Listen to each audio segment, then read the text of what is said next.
Am I the a-hole for abandoning my grandson and expecting to be paid back? I, 54 female, have 2 daughters, 30 and 25. My eldest had a son 2 years ago. She was married, but during her pregnancy, she had complications that stopped her from being able to have sex, and her husband, whom I never liked, cheated. So she filed for divorce and child support. He signed his rights away but still has to pay child support, but his payments are small and sporadic. Due to her condition, she wasn't able to work while pregnant, and originally she quit because they decided she would be a stay-at-home mom. While divorcing, she came to stay with me, and I provided everything the baby needed despite being low income. My husband died 7 years ago from cancer, which took all savings, and left me with nothing but our house and my car, both paid off thankfully. Before anyone can ask, it was a planned pregnancy. In their divorce, she was given the house and half their savings, which she used towards the mortgage, which had 15 years. But the savings knocked it down to 8, and after a pregnancy, she got a job and has been paying it off. I have been providing free babysitting weekday afternoons, and all day/night on weekends as she needs or wants. Fast forward to now, my 25-year-old is 6 months pregnant. This was a bad situation. She is in therapy because it was an SA, but she didn't want to terminate or do adoption, and I support her decision. She rents and works, but it's just her. She was focused on her career and hasn't dated since early college. I'm still very low income, more so now with the rising costs, and can't help my youngest like I helped my eldest. I asked my eldest to donate the old baby things I bought: crib, bath, bouncers, walkers. All the stuff her son no longer needs. She is refusing, saying that her sister is irresponsible and she doesn't have to help her clean up her mess. She thinks her sister should have terminated or go for adoption, and that she shouldn't be trying to raise a child on her own because she's too young and can't even make room for a relationship, let alone a child. I don't agree with her at all, and am quite appalled by her behavior.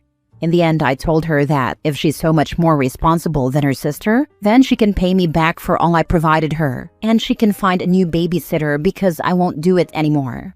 She says I'm an a-hole for abandoning my grandson, and it's my job as her mom to help her, so she shouldn't have to pay back anything. She also said it's not her problem that I'm too broke to help her sister like I did her. I'm not abandoning my grandson, I just won't babysit anymore. Mainly because I'm going to get a second job to help my younger daughter. So, am I the a-hole? Not the a-hole. I'm sorry to say your oldest is the a-hole. Such hypocritical entitlement. I don't even understand it. When she lived with me, her ex trashed the house, and when she moved back in, my youngest went over and cleaned it all up. Her sister also paid her light bill for 2 months, so she could save a small cushion for emergencies, since all the savings ended up going towards the house. Just because you are the grandmother does not mean that you owe your daughter to keep her kid. She can put him in daycare or find someone to keep him. You are doing the right thing trying to help your youngest daughter. Don't be guilted, bullied, gaslit, or manipulated by your daughter or any of the screeching flying family monkeys into babysitting her son. She does not deserve your kindness. You are not abandoning your grandson. Your daughter is selfish and entitled. Take care of yourself and your youngest daughter. You wouldn't be too broke to help your youngest. If your oldest hadn't received all the support you provided, I'd personally be more rational and make your oldest face her hypocrisy and facts. You can't provide child care for a kid anymore because you need to work. Being low income and all, it would be greatly appreciated to return the baby items, as she won't be needing them anymore, considering she is so responsible that she plans pregnancies for when she can provide for them 100% by herself and not needing your handouts. The audacity to call her sister irresponsible for being SA'd is through the roof. Why didn't she terminate her planned pregnancy when she couldn't do it alone and needed your help? Not the a-hole. You're not abandoning your grandchild. His mother is making it impossible to be there for him and his cousin at the same time.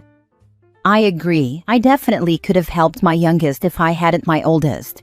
I'm not sure why she's saying she's irresponsible, but I really hope it's nothing to do with the SA part, because my youngest cannot help that at all. It's not her fault by any means. It was one of those freak random break-ins that we see in the news from time to time. Even if she had been hanging out with a man or something else, that doesn't make it her fault. Next story. Am I the a-hole for refusing to give my sister back the child I've raised as my own? I, 35 female, have been married to my husband, 38 male, for almost 10 years. For most of that time, our marriage felt like it was missing something. We tried for years to have a child, went through countless tests and doctor visits, and faced heartbreak after heartbreak as every attempt failed. It took a toll on us both emotionally and mentally, and there were moments when we wondered if we'd ever get to be parents. Then a few years ago, something unexpected happened. My younger sister got pregnant by a man who completely disappeared as soon as he found out. She was terrified and admitted she wasn't ready to be a mother. She came to us asking if we could shoulder all her hospital bills and take the baby in. My husband and I had a long talk, and despite knowing how big of a responsibility it would be, we both agreed. We paid for everything: prenatal care, the delivery, and every expense that came after, and we registered the baby under our last name. From the day he was born, we raised him as our son. We loved him with everything we had and treated him as our firstborn. We never hid the truth from him. We gently told him that biologically, his mom is my sister, but he never seemed to care. To him, we are mom and dad, and he has always been happy and secure in our home. Years later, after what felt like a lifetime of waiting, my husband and I were blessed with a biological child of our own. Our daughter is now 4 years old, and she completed our family in a way we had always dreamed of. We were beyond grateful for this blessing. But ever since our daughter was born, my sister has been making comments that she wants to take her child back, claiming that since we already have our own, she should get to raise her son now. At first, I thought she was joking or just making emotional remarks, but she has brought it up repeatedly, and it's becoming clear that she's serious. This feels so deeply unfair to me.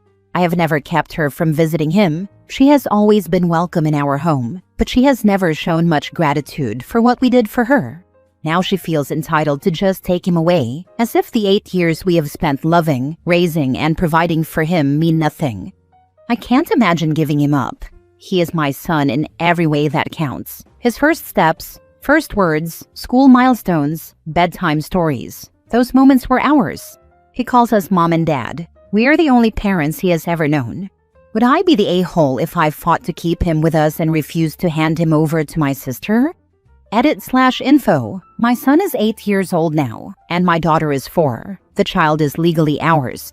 We have a signed agreement from my sister, and we are listed as the legal parents on his birth certificate. I believe that should be enough proof to challenge her claim, but I'm terrified this will turn into a family war. Now for the top comments. Info. Did you legally adopt him? Tell sister a child is not a possession. She should be doing what's best for him. And best for him is not uprooting his entire life. Yes, we adopted him legally. She even signed the papers because she didn't want to raise the child on her own. Then she has no leg to stand on. However, she might go crazy on you. I wouldn't leave her with a kid unsupervised. Who knows what wild stories she might tell. Not the a-hole. How unfair to your son to uproot his entire life. I would feel legal advice here. Is your sister stable, emotionally and financially? What an awful, selfish thing to do too. Yes, she was struggling emotionally and financially. That's why we took all the bills and everything. Absolutely not the a-hole. Your son may be cognizant of who his biological egg donor is, but you are his mother in every sense and purpose, and have been since his birth. I hugely doubt that any authority or medical/psychological professional would ever sign off on your sister regaining parental rights or custody, unless there was any evidence of abuse. Keep fighting for your child and children. He's not a toy to be shared or taken back. Thank you. We've been his parents in every way that counts, and we'll keep fighting to protect him. Please don't stress over something in which you kindly stepped up and helped your sister, and in the meantime, you were blessed with a baby that stole your and your husband's hearts. At the same time, you ticked all the boxes necessary to legally be recognized as the child's parents. Of course, you are not the a-hole. However, your sister most definitely is. Dismiss your sister's nonsense and continue to stay present for your loving family. Next story. Am I the a-hole for removing my sister-in-law from the family Spotify plan? I got married a couple weeks ago, and we're in the process of merging our finances. This includes going through all of our subscriptions to reduce redundancy and sync our bills. In doing so, we realized that my husband's brother's ex-wife is still on his family's Spotify plan. Because she is, we can't add me. My husband started the family plan about 6 years ago for himself and his 2 older brothers. It allows him to have 4 separate accounts in the plan, and the cost per account is lower than paying for them individually. When the plan was created, each brother got an account, and the last account went to the middle brother's wife. The plan is under my husband's name, so he is the admin. He gets billed annually, and the others reimburse him for their share. At the time, this made perfect sense.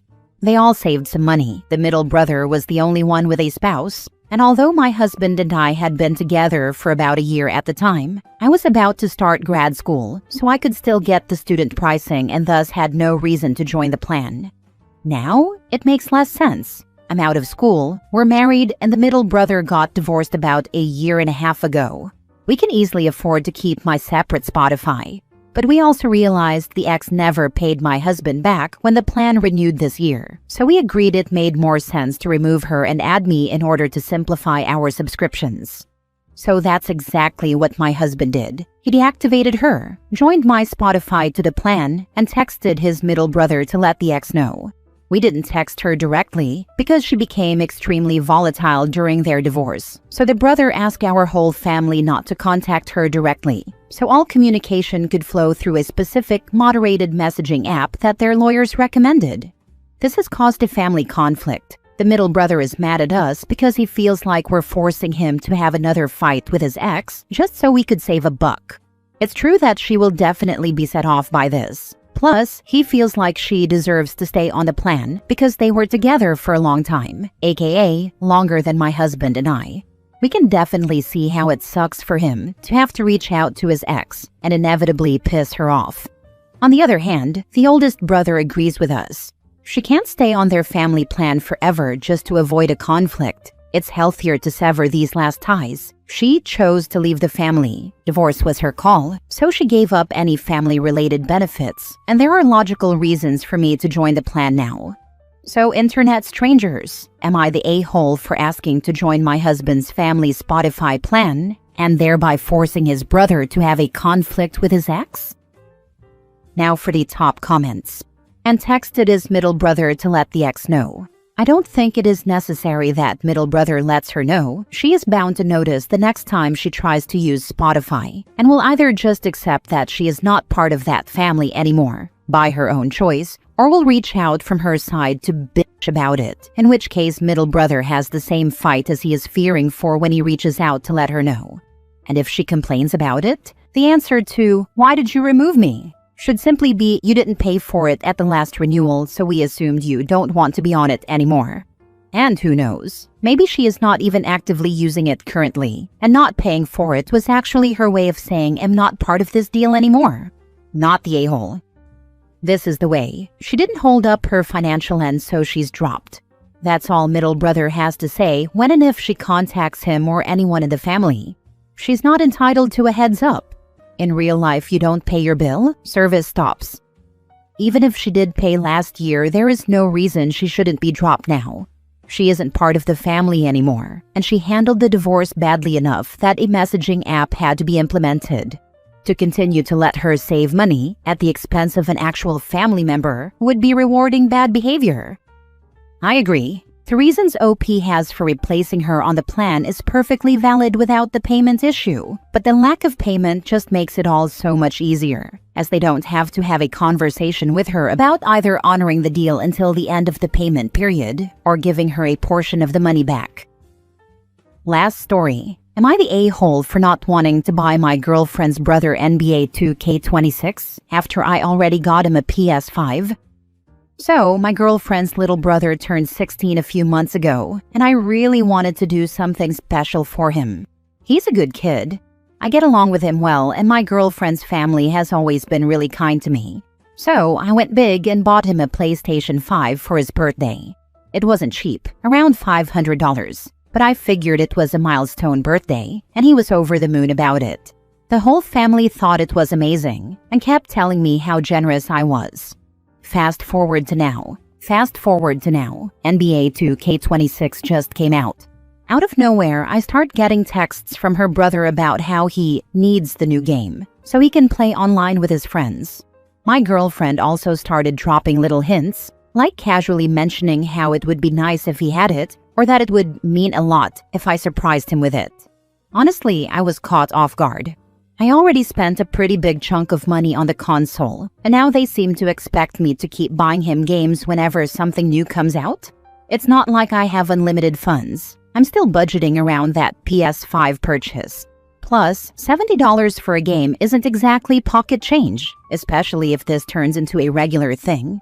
I told my girlfriend that I thought her brother could save his allowance, ask for the game for Christmas, or maybe even do some odd jobs to earn the money. She got quiet and then told me I was being weirdly stingy, considering how generous I was before. That honestly rubbed me the wrong way. Just because I splurged once doesn't mean I signed up to be the permanent provider for every game release. It's not that I don't like her brother, because I do. I just feel like if I buy this game, I'll be setting a precedent where every time a new title drops, I'm expected to foot the bill. And it's not like I'm his parent. Shouldn't this kind of thing come from his own savings or his family? So Reddit, am I the a-hole for drawing the line at game purchases after buying him the PS5? Or am I being unfair since I already went big with the console? Run. This, stop, catch your breath, then proceed back to running. Maybe take back the $500 console and just give him a $70 game. That is actually way more freaking hilarious than just taking the PS5 back that I thought he should do. A waste of $70, but God, it would be so funny to just walk out PS5 underarm and never talk to that family again. He can't take the PS5 back. It belongs to the kid now, and OP has no more right to take it than anybody else. What OP does have the right to do is get far from this family of mooches. Now they figure he has money, they will never let up. Not the a-hole. It's clear her and her family see you as an ATM. Why do they think they're entitled to your money? They should be extremely grateful, yet they're clearly freeloaders.